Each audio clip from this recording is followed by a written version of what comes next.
মান্না আমার বন্ধু। মান্না একটি কথা বলতো যে আপনি দেখবেন ফেসবুকে এখন প্রতিদিনই দেয় যে ফিল্মে আমার কেউ বন্ধু না, it's a very commercial line.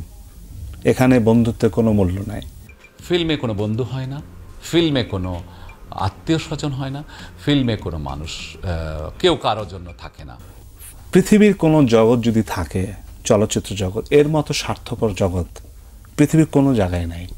যারা কাজ করে কর্মের জন্য কাজ করে, যারা যারা কাজ করে, যারা এই ফিল্মে আছে রিলেশন থাকে, তাদের কর্মের জন্য থাকে, তাদের যৌবনের জন্য থাকে। যতদিন তার কর্ম থাকে, যতদিন তার চাহিদা থাকে, জন্মদিন তার স্টার থাকে, ততদিন তার পাশে মানুষ থাকবে। যখন আপনি বিপদে পড়বেন আপনার পাশে কেউ থাকবে না। এটা হলো বাস্তবতা। আমার ম্যাক্সিমাম বিখ্যাত বিখ্যাত গানগুলো আমি করেছি। আমার লাল বাদশার গান, মনের ভেতরে তুমি মনের আগুন কেন, মানে কি করি নেই মান্নার। হ্যাঁ, তো মান্না আমাকে সবসময় বলতো তোর সাথে কাজ করলে আমার সেফ হয়। কেমন যে তুই কাজ ছাড়া কিছু বুঝিস না। সত্যি আমি কাজ ছাড়া বুঝি না। আমাকে কিন্তু ফিল্মের হিরো হিরোইনরা কাজ দিত না, আমাকে প্রডিউসার ডাইরেক্টররা কাজ করতো। কারণ আমি কাজের সময় কখনো চেয়ার ইউজ করতাম না। আমাকে অনেকে বলতো আপনার চেয়ার নেওয়ার জন্য কোন সিনিয়র পার্সনের সাথে, কোন সম্মানীয় ব্যক্তির সাথে আমি বসবো। আমি গাজী ভাইয়ের সাথে বসতে পারবো না, আমি রাজ্জাক ভাইয়ের কাছে বসতে পারবো না, আমি জসিম ভাইয়ের কাছে বসতে পারবো না। গাজী ভাই, রাজ্জাক ভাই আমি কাঁধে হাত দিয়ে দাঁড়াইতো, তারপর আমি খিসমিস করতাম, বসতাম না। তো তাদের সাথে আমি কাজ করেছি। তখন মান্না সবসময় বলতো, আমার কথা বলতো, ওরে নিলে না তাড়াতাড়ি কাজটা শেষ হবে। মান্না যদি 4 দিন ডেট দিত, আমি 2 দিনে বা 3 দিনে কাজটা শেষ করতাম, একদিন সে সিকিউরেন্স করতে পারতো। তার মানে তার সেফ হয়ে যেত। সে সবসময় আমার সাপোর্ট করতো। এই গানটি হলো, দেখেন এইখানে আমি দেখাবো। এই হলো পিএ কাজলের ছবি। পিএ কাজল আমাদের এমডি ছিলেন শাহাবুদ্দিন ভাইয়ের, ওই যে ফখরুদ্দিন স্যারের চাস্তো ভাই, মানে ফখরুদ্দিন আমাদের দেশের প্রেসিডেন্ট, উনি ছিলেন এমডি। এই যে কি এমডি স্যার, এবং এই হলাম আমি, এই হলো মান্না, এই আওলাদ। ওদিন ছবির মহরত হয়েছে।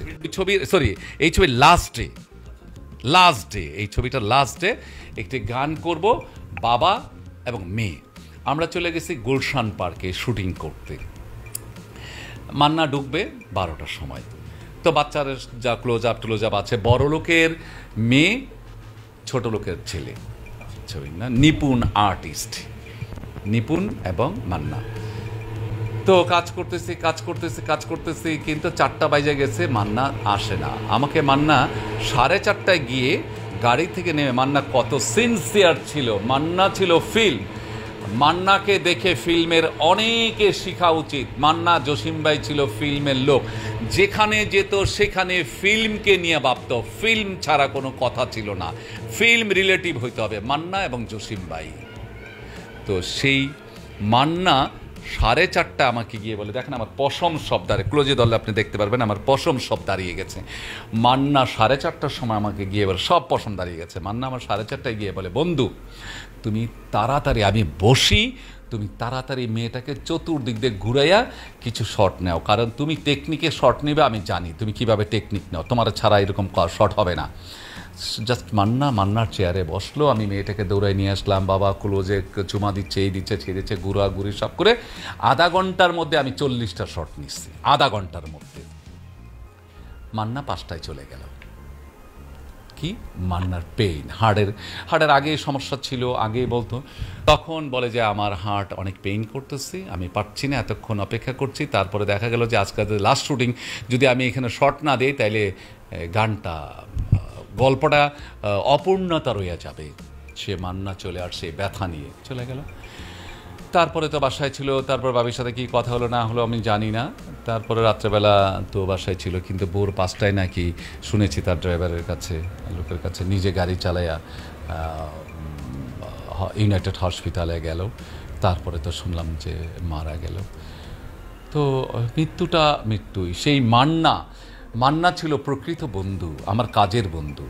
আমাকে সবসময় হেল্প করতো, আমাকে বলতো বন্ধু এই কর সেই কর, আমাকে অনেক রকমের সাহায্য করতো, এবং বলতো যে তুই ফিল্মকে যে ভালোবাসা দেয় সেটা তোর কাছ থেকে বোঝা যায়।